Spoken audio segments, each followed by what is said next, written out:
Bienvenue à notre discussion. Aujourd'hui, on plonge dans des indicateurs assez importants pour nos usines ici au Québec. Le fameux TRS, puis aussi le TRG. On s'est basé sur des infos d'experts pour jaser de ça.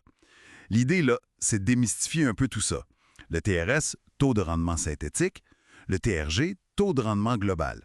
C'est quoi ça exactement? Pourquoi c'est si critique pour nos manufactures? Puis, comment on mesure ça pour vrai, là, dans nos usines? Paraît même qu'on aurait des surprises sur nos performances ici. J'ai entendu un chiffre circuler qui est assez frappant. La disponibilité moyenne des machines au Québec, ça tournera autour de 35 Mhm. Quand tu penses à l'investissement, là, c'est fou. Ça met la table, on va dire. Alors, le TRS, cet indicateur-là qu'on nous dit souvent d'aller chercher en premier, c'est quoi au juste? Exactement. Ce 35 ça illustre pas mal pourquoi on parle tant du TRS. Tu sais. C'est vraiment la base pour comprendre où s'en va notre capacité de production. Le TRS, pour faire ça simple, c'est le produit de trois affaires, trois taux qu'on multiplie. Premièrement, tu as le taux de disponibilité. Ça, c'est le temps où l'équipement marche pour vrai, comparé au temps où il devrait marcher selon l'horaire prévu. Là. On enlève les pauses planifiées, la maintenance préventive. C'est vraiment le temps productif net. OK, le uptime, comme on dit souvent. Exactement. Après ça, tu multiplies par le taux d'efficacité, qu'on appelle aussi performance. Ça compare la vitesse réelle de ta machine par rapport à sa vitesse standard, sa vitesse idéale. Est-ce qu'on roule à la bonne cadence ou si on perd du temps là aussi? J'en sais aller supposer faire 100 pièces à l'heure, mais enfin juste 80. C'est ça. Puis finalement, le taux de qualité. Ça, c'est la proportion des bonnes pièces, celles qui sont correctes du premier coup. Parce que, tu sais, une machine qui roule vite, puis longtemps, mais qui fait juste de la scrap, Ça aide pas bien. non, c'est ça. Fait que TRS égale disponibilité fois efficacité fois qualité. Puis ce qui est important, c'est que ces trois taux-là, ils sont indépendants. Ça te permet vraiment de voir où ça coince le plus. Je comprends. Fait que améliorer le TRS, ça veut pas dire forcément acheter une machine plus rapide. Ça pourrait être juste mieux gérer les changements de setup pour couper les arrêts. Exactement. Ou s'assurer que la machine roule à sa vitesse nominale, pas plus lentement. C'est ça qui est puissant dans l'analyse. Puis ça nous amène à l'autre bébite, le TRG. Ah oui, le taux de rendement global. C'est quoi la différence principale avec le TRS, là? Bien, la grosse différence, c'est sur quoi on se base pour le temps.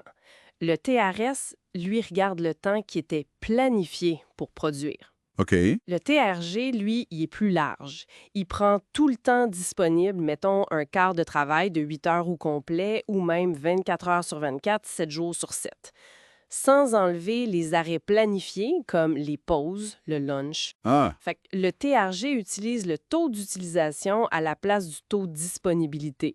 Ça te donne une vue plus globale, justement, sur comment tu utilises ton équipement au maximum de sa capacité théorique. OK. Je vois.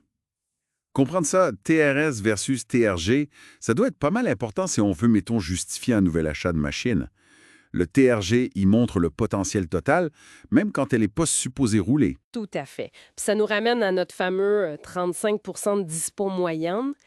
C'est bas, là.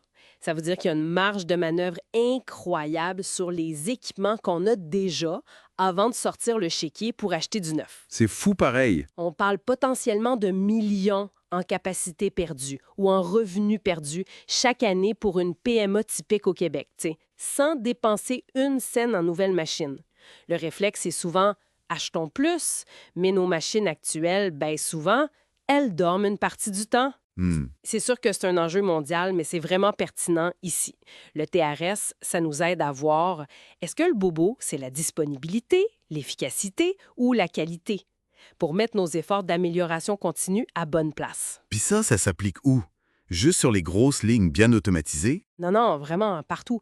Une machine-outil standard, une ligne d'assemblage manuel, un poste de soudage, une cellule de robot, une ligne de peinture. Tu peux même calculer un TRS pour une usine au complet ou comparer différents sites. Ça te permet de zoomer du gros portrait jusqu'au détail d'une machine. Concrètement alors, comment on fait pour mesurer ça? Surtout si on a un paquet de machines d'âge différents là. Mais c'est souvent plus simple qu'on pense. Pour la disponibilité, le plus important, c'est de suivre le temps que ça marche et le temps que ça arrête. Mais surtout, de savoir pourquoi ça arrête quand c'était pas prévu. C'est là qu'est l'or pour s'améliorer. Les raisons d'arrêt? Exact. Pour l'efficacité, tu mesures la vitesse réelle, genre pièce à l'heure, contre le standard. Pour la qualité, tu comptes les rejets, les non conformes. Ça, c'est parfois le plus dur à faire en temps réel, mais on peut commencer simple, tu sais, juste mesurer la dispo, ou la dispo et l'efficacité. OK. Puis les outils pour faire ça. Si ma machine date de Mathusalem. Pour les machines neuves, c'est facile. Elles ont souvent déjà des protocoles de communication. Mais pour les plus vieilles, il ne faut pas se laisser intimider. Des fois, juste un petit capteur pas cher qui détecte si le moteur tourne, branché sur un petit boîtier IoT qui envoie l'info. Bien, ça suffit pour commencer à suivre la disponibilité de base. Ah, ouais. Oui. Puis pour les postes manuels, ben là, tu as des systèmes comme des tablettes, des terminaux où les opérateurs peuvent eux-mêmes déclarer les arrêts, les quantités produites. Fait que la techno est là même pour du vieux stock. Oui, oui. Mais attention là, mesurer, c'est juste la première étape. Le vrai trésor, il est dans l'analyse des données. Mhm. C'est ça le nerf de la guerre. Utilisez ces chiffres-là pour prioriser. C'est quoi qui fait le plus mal? Le gros arrêt de 4 heures une fois par mois ou les 50 petits arrêts de 5 minutes chaque jour parce qu'il faut toujours ajuster quelque chose? Le Pareto des causes d'arrêt, c'est souvent surprenant. Ça dit où mettre ton énergie pour avoir le plus d'impact. Et c'est un excellent point, ça. J'imagine qu'on peut se faire prendre à chasser les gros problèmes visibles puis manquer l'impact des petits. Exactement. J'ai vu ça dans une usine. Tout le monde capotait sur les grosses pannes mécaniques.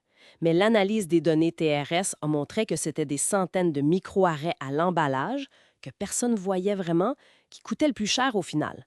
En corrigeant ça, le TRS a fait un bond. Wow! OK. Donc, pour résumer un peu, le TRS et le TRG, c'est pas juste des chiffres compliqués, c'est des outils super puissants pour voir clair dans nos opérations manufacturières ici au Québec. Puis le fameux 35 de disponibilité, ça nous dit qu'il y a probablement beaucoup de potentiel caché dans nos machines actuelles.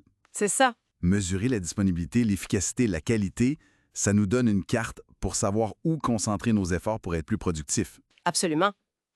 Puis, peut-être pour laisser une petite question en suspens. On parle beaucoup des arrêts non planifiés qui grugent la disponibilité, là. Puis on focus souvent sur les grosses pannes qui font mal, qui sont évidentes. Mais, Est-ce qu'on regarde assez l'impact total de tous les micro-arrêts?